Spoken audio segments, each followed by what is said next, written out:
Mon interpellation, le but, c'était vraiment de montrer qu'il y avait un problème avec ces commissions, dans le sens où aujourd'hui, elles sont beaucoup des commissions alibi, et sous prétexte qu'il y a des membres dans ces commissions qui sont membres de la protection des animaux, eh bien, ces commissions étaient légitimes, et c'est évidemment pas le cas.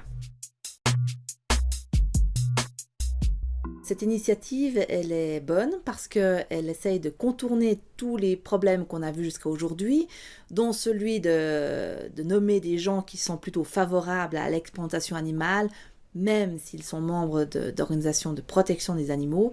Et ce droit de recours, par exemple, est un très bon élément. La clé de ces commissions, c'est l'indépendance de ces commissions. Donc il faut que les membres se sentent indépendants, il faut que les membres représentent réellement les personnes qu'ils sont censés défendre. Ça, dans ce projet-là, ça existe et c'est vraiment une innovation au niveau suisse.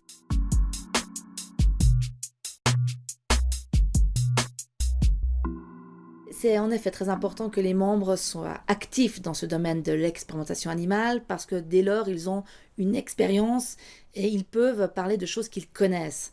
Et c'est un domaine tellement spécifique, tellement particulier que s'ils n'ont pas cette expérience-là, eh bien, ils peuvent passer à côté de décisions importantes. C'est clair que les autorités auront une pression. Le fait d'avoir des personnalités indépendantes, des personnes compétentes, ils savent que les traitements des dossiers seront clairs et seront transparents, et du coup ça mettra la pression pour que les dossiers soient réellement évalués et pas juste traités à la va-vite en disant ok, suivant.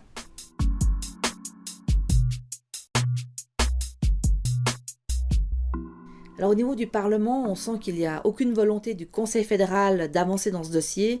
Ils remettent la responsabilité dans les cantons, puisque c'est eux qui ont la responsabilité d'agir et de mettre en vigueur cette loi sur la protection des animaux.